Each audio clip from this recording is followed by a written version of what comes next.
Stars and Sun, le magazine People de la Côte d'Azur, vous présente Marc Rakil en visite au Taekwondo Azur Sport.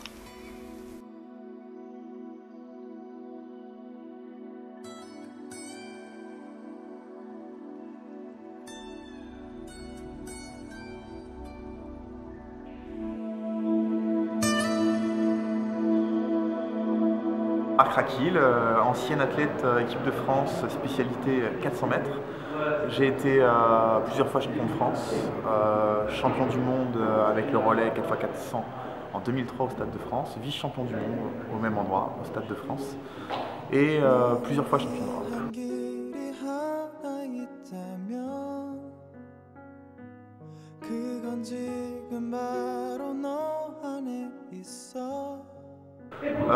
Mardi 26 août 2003. Que symbolise cette date? C'est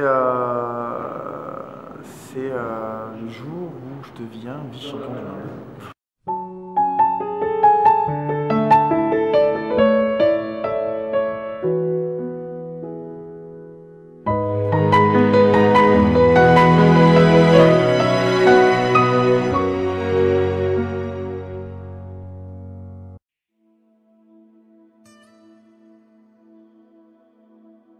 Je faisais un peu de tout en fait, j'ai commencé effectivement assez tard l'athlétisme, mais je faisais un peu tout, je faisais du basket, du foot, du vélo, rien de particulier et jamais en club. Je me suis lancé dans l'aventure de l'athlétisme un peu par hasard, en voyant à la télévision des champions, Carl Lewis, voilà quoi.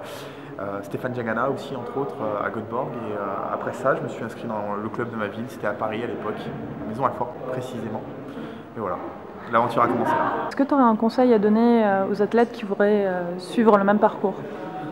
Eh bien, il y en a pas mal qui ont suivi mon parcours parce qu'en fait, moi, j'ai été inspiré grâce aux championnats que je voyais à la télévision et j'en ai inspiré d'autres et sur le tard que je rencontre maintenant encore qui disent que grâce à moi, ils ont découvert mon sport et se sont lancés là-dedans. Donc c'est la plus belle récompense, c'est-à-dire que c'est des athlètes comme Diagana, comme Perec, comme Carl Lewis qui m'ont fait aimer et découvrir mon sport et je fais partie pour certains des athlètes qui les ont fait aimer mon sport. Donc la boucle est bouclée. La patience, je pense que c'est une caractéristique qui s'applique à beaucoup de sports et à tous les sports en général de compétition. Il faut être patient, régulier aux entraînements et savoir prendre sur soi, savoir accepter la défaite, parce qu'on ne gagne pas tout le temps. Mais après une grosse défaite, souvent vient une victoire, donc il faut savoir accepter ces moments de faiblesse pour pouvoir rebondir et encore plus apprécier la réussite. D'accord, donc le conseil numéro 1 à donner, ça serait quoi? La persévérance? Persévérance.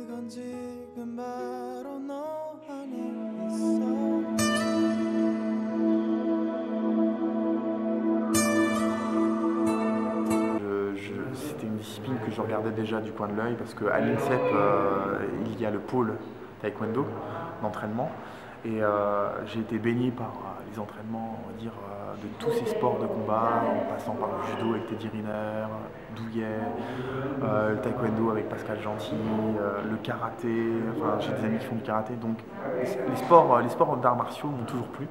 Et bon, je suis issu aussi de la génération manga, donc beaucoup de mangas avec à base de sport, enfin de combats martiaux, et donc forcément hyper motivé par ça.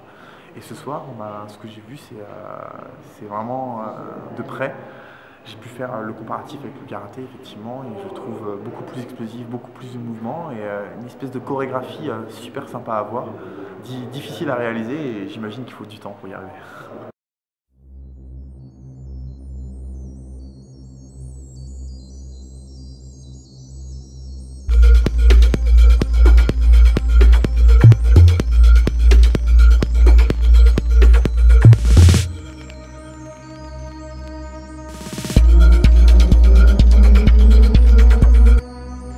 Depuis que j'ai arrêté, on va dire, mon sport, va dire de manière professionnelle, je suis passé un peu de l'autre côté. J'ai passé durant ma carrière de formation à l'INSEP pour devenir préparateur physique, entraîneur.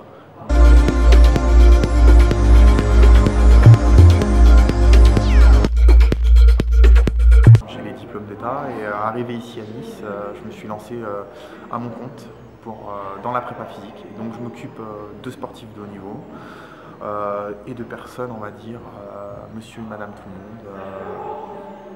Il se trouve que je travaille beaucoup sur Monaco, donc avec plutôt des hommes d'affaires ou des femmes dans le business et qui essaient de prendre le temps pour entretenir leur physique. Donc, voilà.